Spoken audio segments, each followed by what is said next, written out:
Well, it's Monsignor Pope, and I'm giving you a kind of a summary of the homily today. And we've gone ahead and we stopped doing the taped masses, first of all, because the dispensation for not attending mass has been lifted. We're trying to encourage everyone in the diocese to come home, and I already sent you a flock note about that. So I still don't want to provide, at least some of you who can't, reasonably come yet, some kind of a summary homily, at least that much, and encourage you to watch the Mass from the Basilica or EWTN. All right, and so with that in mind, today's gospel is a gospel where Jesus is in his hometown in Nazareth, and he is at first received with glee, and then suddenly this big cloud comes over everything, and they kind of turn on him. And so let's take a look at that. But maybe before we do, I'd like to examine with you a couple of quotes from some sources. One from a more modern source, William Barclay, and then an ancient source, Pope St. Gregory the Great, on the importance of the congregation at the preaching moment. Because so often we tend to think of the preaching moment as something just the preacher's doing. We're just kind of passively sitting there, but it's just not that simple. And we have to see that the congregation plays a pretty important role. So, for example, this text from William Barclay says this. It says, there can be no preaching in the wrong atmosphere. Our churches would be different places if congregations would only remember that they preach far more than half the sermon. In an atmosphere of expectancy, the poorest effort can catch fire. In an atmosphere of critical coldness or bland indifference, the most spirit-packed utterance or sermon can fall lifeless to the earth. And so that's by William Barclay. And so again, I will say that in my priesthood, 32, going on now 33 years, I've always been very blessed by high expectations in the congregation. I've served in mostly African-American parishes, and I can say that both the expectations are high. You can almost feel a hum before Mass begins, of expectancy. But also the support and encouragement and interaction even with the preacher, both visually and sometimes through, statements like, go on, preacher, or I can ask, can I get a witness? And people know how to respond. And, there's different call response things. And it's very, very helpful, I know, for me. And even in quieter congregations where that isn't the tradition, I'm very visual. I'm looking at how are people involved. All right. So that's what Barclay's saying here. And there's some people who are like, when the homily's going on, and you can see that, but you also see people who are really open and listening and even taking notes. And so that's always very encouraging. And never forget, as a congregant, your prayers, your encouragement, even just visual cues are very, very important for the preacher. Now, I want to say another thing. Pope St. Gregory the Great talks about the problem of poor preaching, all right? And he says this. Now, he's talking to, let's just say, a congregation in the early 5th or late 4th century, and he's saying, beloved brethren, all those assembled, consider what has been said. It says in the Scripture, pray for the Lord of the harvest to send laborers into his harvest. And so, therefore, brethren, pray for us that we who are preachers and priests may have the strength to work on your behalf, that our tongue may not grow weary of exhortation, and that after we've completed the office of preaching, our silence may not condemn us before the just judge. For frequently the preacher's tongue is bound fast on account of his own wickedness. While on the other hand, it sometimes happens that because of the people's sins, the word of preaching is withdrawn from those who preside over the assembly. Now, with reference to the wickedness of the preacher, the psalm writer says, but God says to the sinner, why do you recite my commandments? But with reference to the latter, namely the sins of the people, the Lord tells Ezekiel, I will make your tongue cleave to the roof of your mouth, so that you will be dumb and unable to reprove them. for they are a rebellious house. He clearly means this. Gregory goes on. The word of preaching will be taken away from you, because as long as this people irritates me by their deeds, they are unworthy to hear the exhortation of truth. It is not easy to know for whose sinfulness the preacher's word is withheld, but it is indisputable that the shepherd's silence, while often injurious to himself, will always harm his flock. So you see the role of the congregation is important according to these two great. By the way, Barclay was a minister, and he wasn't a Catholic, but he was a very fine preacher and well experienced with preaching. And then in the modern age, I think he died back in the 50s, but he published some very fine commentaries. And then, of course, Pope Gregory the Great, well, it goes without saying, he's the great. One of the great early popes of the church and very influential. He wrote something called the Pastoral Rule that I was quoting from. Now, that brings us then to the homily, or, to the gospel, I should say, for today. And the gospel is as I've already given you a quick summary, Jesus is in his hometown of Nazareth. So let's just read a few lines, do some commentary, and so on. There's basically three, I would say, stages in this gospel. And the first one is that there's real rejoicing. So it begins this way. Jesus departed from there and came to his native place, accompanied by his disciples. When the Sabbath came, he began to teach in the synagogue, and many who heard him were astonished. And they said, "Where did this man get all this? What kind of wisdom has been given to him? What mighty deeds are wrought by his hands?" And so at first they rejoice. They hear the eloquence of his preaching, and they're like, "Wait a minute, he's just one of us. Where did he get this?" Now, so Nazareth was a village. A village was opposed to, say, a city or a town, maybe we should say. A town by the fact that, towns would usually have walls and so on. Villages were just little clusters of people around a well, usually some source of water. And they were scattered because it was an agrarian culture. People had to stay near their farmland or vineyards and so on, or sheep fields and so on. So we see that Nazareth was probably a little town, maybe 300 some people at the time, a very small town. And it had all the charm of a small town and all the difficulties of a small town, where everybody knows everybody's business. And so you start to see that there is this, first of all, this excitement, this joy. By the way, if you go to the Bible Museum here in D.C., there's a pretty good replica of the synagogue at Nazareth, and you can get a sense of what it was like. It was a very small synagogue, but it was, certainly spacious enough for them. All right.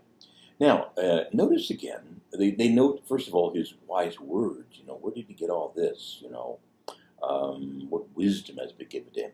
And then again, the mighty deeds, the miracles. I mean, you think even up to this point in the gospel, all the different miracles the Lord would have worked, and certainly would have been spreading around like wildfire. The fact that he had cast out many demons, he turned water into wine, that he had raised up paralytics, that he cured the man with a withered hand in the synagogue there at Capernaum. He cast out blindness, he healed deafness, he multiplied the loaves and the fishes. My goodness, he calmed storms at sea, he raised up Jairus, his daughter, from the dead, and on we could go. I mean, my gosh, the mighty works accompanied by the glorious words of Jesus. Just a few scriptures to kind of give you a report on how Jesus' preaching was accepted.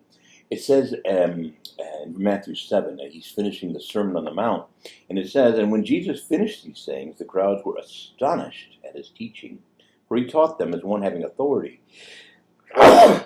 Excuse me. Sorry.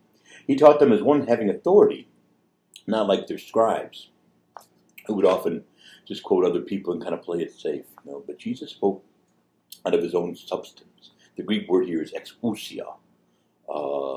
It's translated authority, but ousios in Greek means substance. Jesus spoke with substance and out of his own substance and experience. All right. Now we see also that in John 7, this is the temple guard is sent to arrest Jesus. It says, they returned empty-handed, saying, "No one ever spoke like this man." So they were sent to arrest him, and he arrested them. Another one from Luke 4:22. All spoke well of Jesus and wondered at the gracious words that proceeded from his mouth. And then maybe my favorite one is just from Mark 12. It says, "And the common people heard him gladly." He spoke in the way common, ordinary people could relate and understand. So the powerful preaching of Jesus. And so as his sermon opened in the synagogue at Nazareth, people are excited and joyful.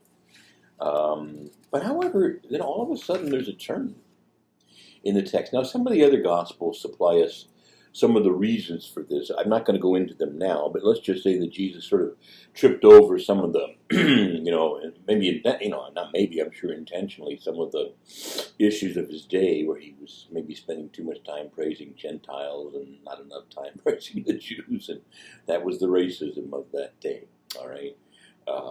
But I don't want to get into all of that. I just wanted to say that for various reasons, the mood suddenly changes from one of real rejoicing to rude rejection.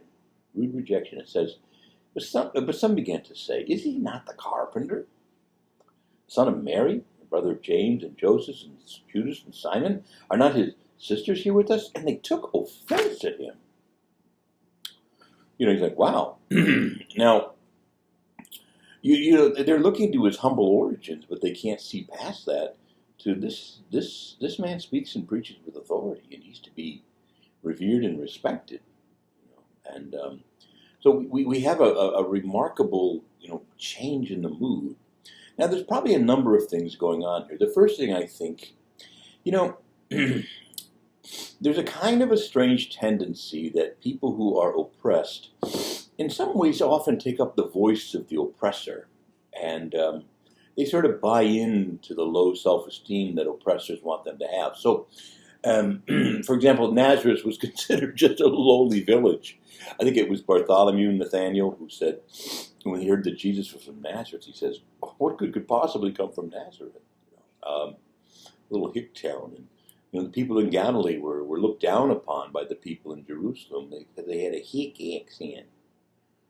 They spoke with a mountain twang. The people laughed at their accent from Galilee. So you see how humble Jesus was. He went to one of the lowest places in one of the lowest places of the world. And so again, the people in Jerusalem often despised people from Galilee in general.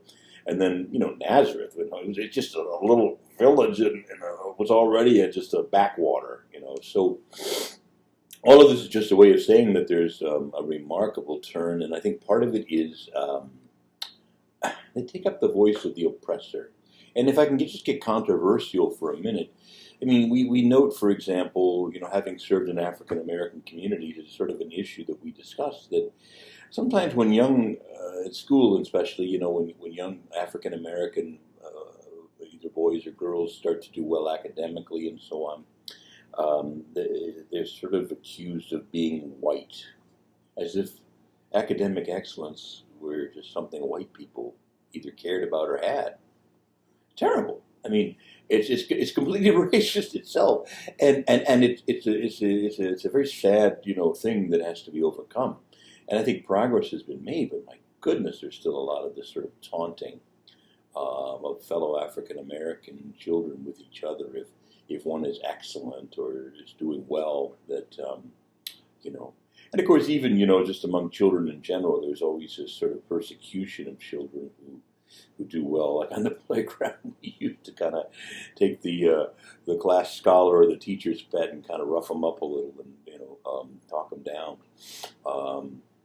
There's envy there. It's sorrow or sadness at the excellence of a person because I take it to lessen my own standing. That's envy. It's a very ugly sin, very diabolical. See, if I'm jealous of you, what you have, I want, maybe inordinately, but I want the good. Whereas if I'm envious of you, I want to destroy the good in you. See, so I don't look so bad by comparison. And that is diabolical. Okay. St. Augustine says that envy is the diabolical sin. So you've got envy going on here. You've also got the sort of voice of the oppressor. people from Nazareth don't talk like this. What does this guy think he is? Come on. Dumb down a little and be like the rest of us. That kind of sort of hangdog, low self-esteem voice of the oppressor, and then add to it envy. And so there's something really ugly here, all right? Now, without analyzing it further, because I have to begin to wrap up here, I want to just say that we've gone from real rejoicing to a rude rejection. And now we come to the final and very sad stage that there is the ruinous result. The ruinous result, it simply says here in the text, Jesus said to them, a prophet is not without honor except in his own native place, among his own kin and his own house. So look at this. So he was not able. It's not just that he got mad and refused. He was not able to perform any mighty deed there, apart from healing a few sick people and laying hands on them. He was amazed at their lack of faith.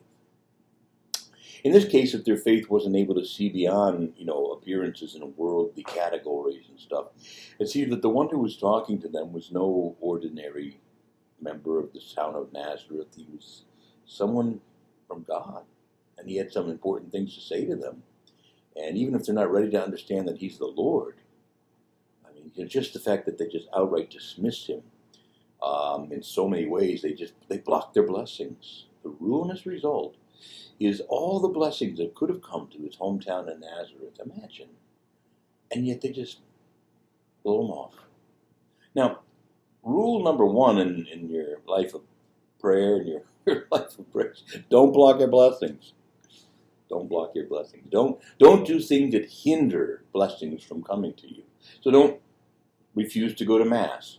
Don't miss opportunities to help and assist other people. Don't stop praying. Don't block your blessings.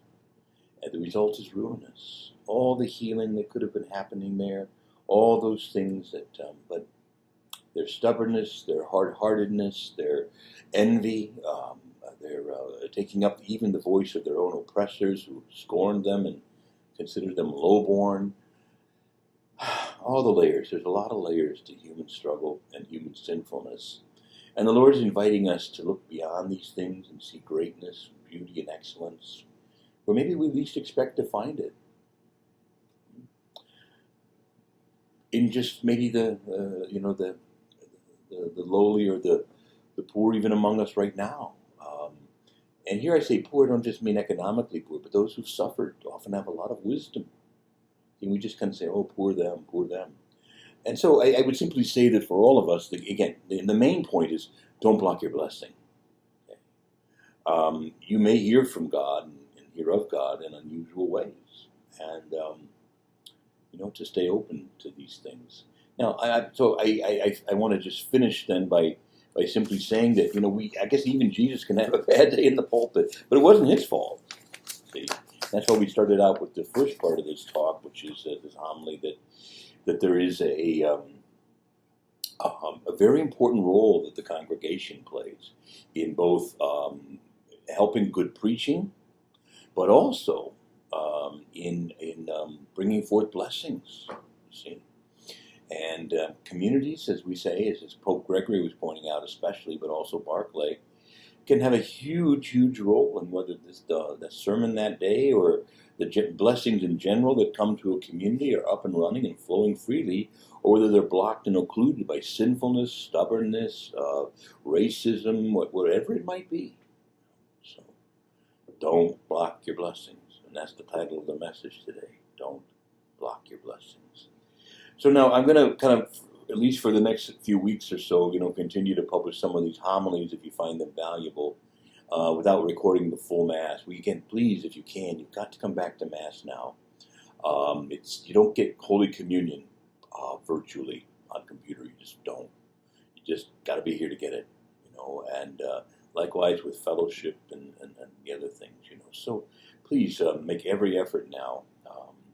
Look, if you're really anxious or there's issues you want to talk about, I'm happy to talk with you. I'm not going to hyper pressure you.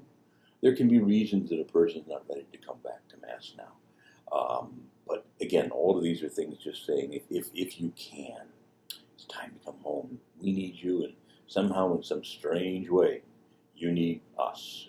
just going to our theme for today, don't block your blessings. Look, I may be a nobody, but if God can even speak through Balaam's donkey, maybe he can speak for me.